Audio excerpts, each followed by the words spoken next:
अपनी रिपोर्ट मुख्यमंत्री योगी आदित्यनाथ को सौंप दी है। यह कमेटी संभल में पिछले साल नवंबर में हुई हिंसा के बाद बनाई गई थी और कमेटी की रिपोर्ट के कुछ हिस्से न्यूज 18 के पास भी मौजूद हैं। सूत्रों के मुताबिक रिपोर्ट में यह बताया गया है कि संभल की डेमोग्राफी में काफी बदलाव देखा गया। संभल नगर पालिका क्षेत्र में अब सिर्फ 15% हिंदू आबादी बची है, जो कि आजादी के वक्त 45% से ज्यादा थी। रिपोर्ट के मुताबिक दंगे और तुष्टीकरण की राजनीति की वजह से हिंदू आबादी ने यहां से पलायन किया और जिसकी वजह से डेमोग्राफी में बदलाव देखा गया है। तो ये इस वक्त की बड़ी खबर हम आपको बता रहे हैं। आजादी के वक्त 45% हिंदू आबादी थी। सूत्रों के हवाले से बड़ी खबर आ रही है। दंगे की वजह से बदली डेमोग्राफी। सूत्रों के हवाले से ये जो रिपोर्ट है उसमें कौन सी बातों का जिक्र है वो हम आपको बता रहे हैं। संभल पर बनी कमेटी ने सीएम को अपनी रिपोर्ट सौंपी है और ऐसे में इस रिपोर्ट के माध्यम से यह सामने आया कि संभल में केवल 15% हिंदू आबादी बची है। आजादी के वक्त ये 45% थी। रिपोर्ट के मुताबिक दंगे और तुष्टीकरण की राजनीति की वजह से हिंदू आबादी ने यहां से पलायन किया और जिसके कारण से डेमोग्राफी में बदलाव देखा गया। तो ये सोर्सेस से हमें खबर मिल रही है किस तरीके से जो संभल को लेकर कमेटी बनी थी उसने जो अपनी रिपोर्ट फाइल की है सीएम को, उसमें कौन सी मुख्य बातों का जिक्र है। सूत्रों के हवाले से वो हम आपको बता रहे हैं। डेट में संभल में हिंदू अल्पसंख्यक के तौर पर है और साथ ही इस लोकसभा क्षेत्र में, इस लोकसभा क्षेत्र के आप उठा के देखेंगे पूरा ग्राफ तो सारा हिंदू अल्पसंख्यक के रूप में यहाँ पे वास कर रहा है और यहाँ मुस्लिमों ने बहुत अत्याचार किए हैं। ये भारतीय जनता पार्टी की सरकार है जिसमें आज हिंदू उस सुरक्षित रह रहा है। नहीं तो जैसे पिछली सरकारों में हिंदुओं को पकड़ पकड़ के नरसंहार करे गए थे। दंगों की वजह से बदली डेमोग्राफी। संभल पर बनी कमेटी ने सीएम को रिपोर्ट सौंपी और आजादी के वक्त हिंदुओं की जो आबादी थी वो 15% थी, जो कि तुष्टीकरण की राजनीति के चलते अब और कम हो गई है। राजीव सिंह हमारे सहयोगी जुड़ रहे हैं इस पर विस्तार से जानकारी के लिए। जी राजीव जी, और किन बातों का जिक्र है इस रिपोर्ट में? देखिए, संभल हिंसा के बाद इस जांच कमेटी ने मौके पर जाकर जो संबंधित अधिकारी थे, जो संबंधित लोग थे, उनके बयान दर्ज किए थे। किस तरह से एक सोची साजी समझी रणनीति के तहत हमला किया गया था, इस बात का भी जिक्र किया गया है। बिल्कुल। क्योंकि जामा मस्जिद मैं रिपोर्ट पर आपसे और विस्तार से चर्चा करूंगी। राजीव, हमारे साथ राजू दास जी इस वक्त जुड़ गए हैं, महंत है हनुमानगढ़ी के, उन्हीं से चर्चा कर लेते हैं। राजू दास जी, संभल पर जांच के लिए जो कमेटी बनी थी उसकी रिपोर्ट में ये निकल करके सामने आया है कि संभल के अंदर हिंदुओं की आबादी 45% आजादी के वक्त थी, जो कि तुष्टीकरण की राजनीति के कारण अब घटकर या दंगों की वजह से घटकर अब 15% रह गई है। देखिए कितना दुर्भाग्यपूर्ण है कि हिंदुओं के ही सताया जा रहा है। बहुसंख्यक समाज के देश में हिंदू ही घट रहे हैं, हिंदू ही बट रहे हैं, हिंदू ही कट रहे हैं। एक नहीं, मैं बात करना चाहता हूँ दुनिया की। दुनिया में 57 इस्लामिक मुल्क है। जैन, सिख, बौद्ध, पारसी, यहूदी, ईसाई, हिंदू वहाँ जीरो हो गए, उनके मत को मानने वाले जीरो हो गए। हिंदुस्तान में जहाँ जहाँ इनकी संख्या ज्यादा है वहाँ स्थिति यह है। आपने देखा होगा, कुछ रिपोर्ट मेरी है कि दंगा करा के किस प्रकार से हिंदू धर्मगुरु हिंदुओं को मारने की प्लानिंग कर रहे थे। किस प्रकार से डेमोग्राफी में और परिवर्तन किया जाए वो खेल चल रहा था। तो कहने का मतलब है कि सिर्फ हिंदू ही परेशान हो, हिंदू ही प्रताड़ित हो, हिंदुओं के ही मत मंदिर अनमत मतांतर के लोग कब्जे करें। क्या हिंदुस्तान में और जगह नहीं था बनाने के लिए? हिंदू के ही पवित्र स्थल पे मस्जिद का निर्माण, तभी अल्लाह खुश होंगे। क्या और जो जगह खाली थे वहां नहीं बना सकते थे क्या? तो दुर्भाग्य है, जब तक इनके कुरान की कुरीति पर जब तक करेक्शन नहीं होगा, जब तक इनको कट्टरता का भाव पाठ पढ़ाना बंद नहीं किया जाएगा स्कूलों में, जब तक विज्ञान, समाजशास्त्र और अन्य सब्जेक्ट नहीं पढ़ाए जाएंगे, तब तक ऐसे ही कट्टरता का भाव रहेगा। बिल्कुल। तो कई तरह की चर्चाएं, अब कई तरह की बहस राजूदास जी इसके बाद से शुरू हो जाएगी और इस रिपोर्ट में एक चीज साफ लिखी हुई है कि तुष्टीकरण की राजनीति भी एक बड़ी वजह रही। मतलब उत्तर प्रदेश में जो पहले सरकारें आईं उसके बाद भी इस मैटर को दंगों के बाद उस तरह संभाला नहीं गया, राजनीतिक दृष्टि से फैसले लिए जाते रहे, जिसकी वजह से हिंदू आबादी वहां से चली गई। नहीं, देखिए जिस प्रकार से जितने भी मुस्लिम वहां पर बुद्धिजीवी हुए हैं उन्होंने कभी प्रयास नहीं किया कि हिंदुओं को गले लगाएं, कभी उसने प्रयास नहीं किया कि हिंदू को भी आगे बढ़ने का मौका दिया जाए, कभी उन्होंने प्रयास नहीं किया कि हिंदू मुस्लिम एकता बनी रहे।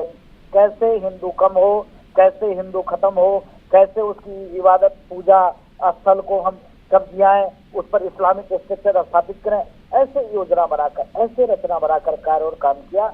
इसका प्रत्यक्ष उदाहरण अभी जो रिपोर्ट आई है उसमें सीधे तौर पर लिखा हुआ है।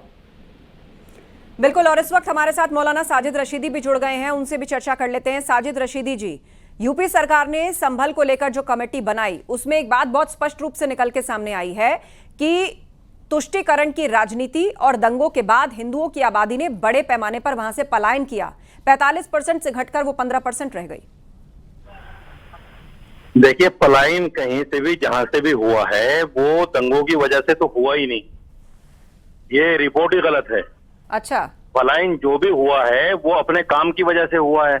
मैं बेसिक सहारनपुर से रहने वाला हूँ, मैं दिल्ली ही रहता हूँ, मेरे गांव के बहुत सारे लोग दिल्ली रहते हैं, मेरे आसपास के बहुत सारे लोग दिल्ली रहते हैं अपने काम की वजह से। इलाके में काम नहीं है तो क्या करेगा आदमी, ऐसी जगह जाएगा जहां उसको रोजगार मिले। ये रोजगार के लिए पलायन होता है। पलायन का मतलब ये नहीं कि उसने अपना गांव छोड़ दिया, अपना शहर छोड़ दिया, वो घर बार उसका वहीं रहता है। अक्सर लोग ऐसे ही करते हैं, घर बार वहीं रहता है, कमाते दूसरी जगह हैं। कुछ लोग अपना घर बार भी उठा के ले आते हैं। तो ये पलायन जो है रोजगार की वजह से होता है। जो लोग कहते हैं कि ये दंगों की वजह से हुआ है वो झूठा है, बिल्कुल ऐसा कहीं नहीं होता। हमारे साथ एसटी हसन जी भी जुड़ गए हैं, सपा के वरिष्ठ नेता। एसटी हसन जी, संभल को लेकर किस कदर राजनीति हुई, यहां पर वापस हालात खराब हुए, उसके बाद एक कमेटी बनी और अब इस कमेटी ने रिपोर्ट में यह कहा है कि हिंदुओं की आबादी के पलायन की एक वजह तुष्टीकरण की राजनीति भी रही, पूर्व की सरकारों के फैसले या इस बात की नेग्लिजेंस भी रही। देखिए, इस राजनीति में कब तक हिंदू मुसलमान होता रहेगा, कब तक एक दूसरे से नफरतें फैलाते रहेंगे। आप लोगों को भी ध्यान रखना चाहिए कि इस किस्म के प्रोग्राम, आपको मालूम है कि ये क्यों हो रहा है, डेमोग्राफी क्यों चेंज हो रही है। अभी मौलाना साहब ने बताया, एक तो प्रोफेशनली लोग इधर से उधर जाते हैं, दूसरे हमने राजनीति को इस जगह पे ले आए हैं कि जहाँ पे जिस गांव में बहुत थोड़े से हिंदू हैं वो सोचते हैं कि हम सेफ नहीं है, वो दूसरी जगह चले गए। कहीं बहुत थोड़े से मुसलमान हैं, वो वहां से चले गए। मैं जानता हूँ ऐसे गांव। तो ये राजनीति का भी दोष है। ये राजनीति ने प्यार मोहब्बत को बिल्कुल खत्म कर दिया। एक दूसरे को हम शक की निगाह से देखने लगे, हम भाई भाई में फर्क करने लगे, बहुत से एडमिनिस्ट्रेटिव लोग भी फर्क करने लगे। तो हमें और आपको मिलकर हिंदुस्तान की उन तहजीबों को दोबारा रिवाइव करना है जिसकी वजह से हिंदुस्तान एक दूसरे से जुड़ा रहे और आगे बढ़ता रहे।